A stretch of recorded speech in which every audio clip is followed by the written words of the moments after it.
Because the first one was extremely popular, and John had a really great idea. He had a great idea. The spy part of it came about in 2000 when we were working on the first movie. Very first scene that was boarded by the late Joe Ranft and John Lasseter. Sally and Flash were going on a date to a movie theater, and Finn McMissile was the character on the screen.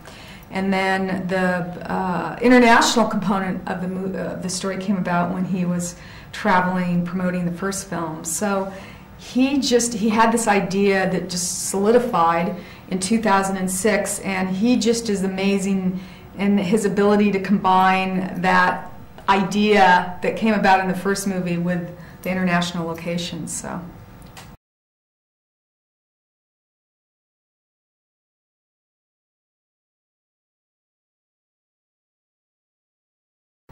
We wanted to go to countries that had great automotive histories and traditions, racing traditions, so really, France, Great Britain, Italy, the US, Japan, just have amazing cars and beautiful design, and again, many famous racers, and so that was how we chose the countries. Originally, Germany was going to be a scene in the movie, and it just we actually did research, did a lot of design, and the movie was too long, and it just the story just wasn't able to accommodate. But that's another country with I think amazing car tradition and design.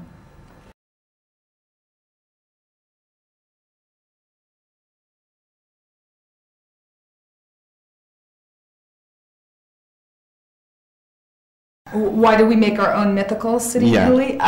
Mainly because there were so many places that John really loved from Italy. That had a lot to do with it, and he decided to just take bits and pieces of Positano, Portofino, and combine them into a city. So it was purely he wanted to create a city that people wanted to go visit. That was kind of the motivation for it. I think it's amazing. I think they did a great job designing it. It's right there.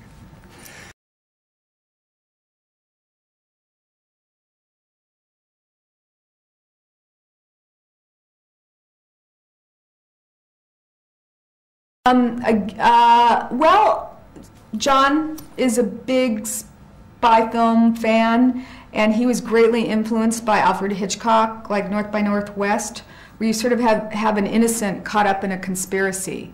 And it made more sense, really, to have Mater be that character, because Lightning is focusing on race. And also, when he was publicizing Cars in 2006, he kept thinking of Mater specifically in London, going on the wrong side of the road, the crazy Tokyo bathrooms, trying to drive around the Arc de Triomphe, driving in Rome. He just thought that character was more conducive to the story of Cars 2.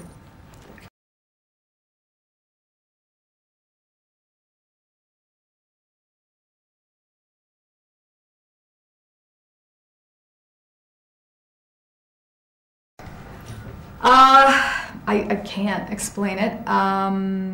We fortunately don't make movies for film critics. Our fans have been very enthusiastic, and we've had a great response from people that like Pixar films, and that's kind of what we care about.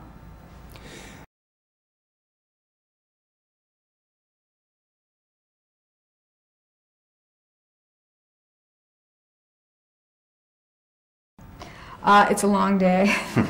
I typically meet John first thing in the morning and sort of run down what the priorities are for the day. We have many departments, like a live action movie. We have a lighting department, we have sets, we have editorial, layout, animation, effects. So I meet with those departments often to make sure that they have sort of what they need to get the movie done. I spend time obviously doing voice recordings for a lot of the actors. We travel to do that. I meet with the executives at Pixar to make sure that they're up to speed on what we're doing. It's basically just communicating with everyone the status of the film, oversee the budget. It's a great job. I love it, and you know, I spend time in story, lots of time in story and editorial, primarily where we're crafting the movie to make sure that, you know, everyone has what they need.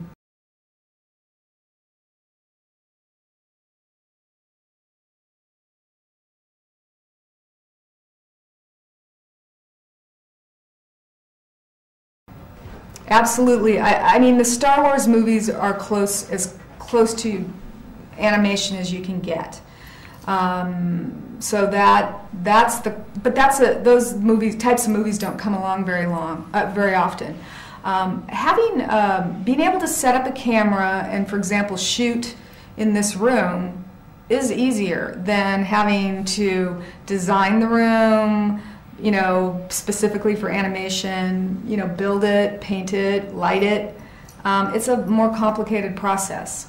So I prefer it. I like the complexity, I like the technology quite a bit, but most importantly, I think that animated films are better able to continue to hone the story, and you can work on, you can fix what's not working, and I think that's very difficult to do in live action. I don't think you have typically those, you know, you might be able to go back and do reshoots, but we're continually evaluating the movie and deciding what's working and what's not working.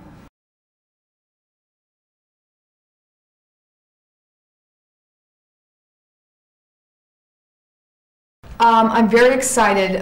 When I come back from my holiday, I'm going to go into development, and there's a lot of really up-and-coming, talented future directors with original story ideas. So I'm actually going to work with those directors to help the process, put the movie, what we say, up on reels to see if there's really a story idea there.